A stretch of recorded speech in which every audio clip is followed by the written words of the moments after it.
numbers are up for these two marijuana stocks. Already in 2020, we have witnessed a major amount of upward momentum for marijuana stocks. With only a handful of major pot stocks, sometimes it's worth looking at the smaller cannabis stocks to watch. This is not to say both areas of the cannabis industry don't have value. Rather, investors should always be looking at all pot stocks across the board to find potential returns. Right now, a lot of the focus in the cannabis industry is on pure play pot stocks. These companies can be solid investments, but they also tend to be more volatile than most. With that in mind, investors should also be watching extraction pot stocks and MSO pot stocks.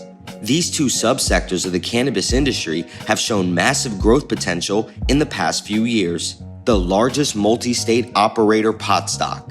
Curaleaf Holdings Inc. is one of the most popular MSO pot stocks in the industry. Its popularity is not simply due to its sheer size, but rather due to its business model. Sale estimates for Curaleaf stock shows the company could post 80% growth in the next year or so. One of the major reasons for the growth with Curaleaf stock is that the company recently acquired select brand cannabis products. In addition to this, investors believe that the company will soon close on its buyout of Grassroots, another large MSO.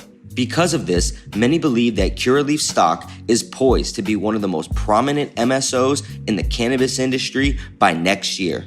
By this time, 2021, investors expect that the company will have at least 70 open dispensaries with plans to open many more.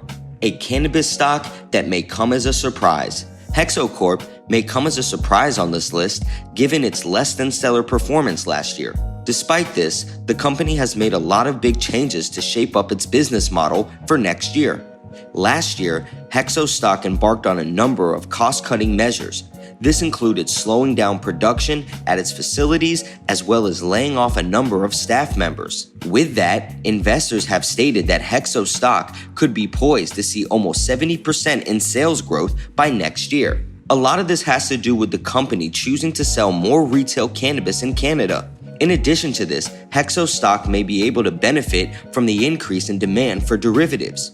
In Canada, derivative products were only legalized at the beginning of 2020. That means there is quite a lot of untapped potential in the cannabis industry. Although there is worry of the company being delisted from the New York Stock Exchange, investors believe that HEXO could save itself moving forward.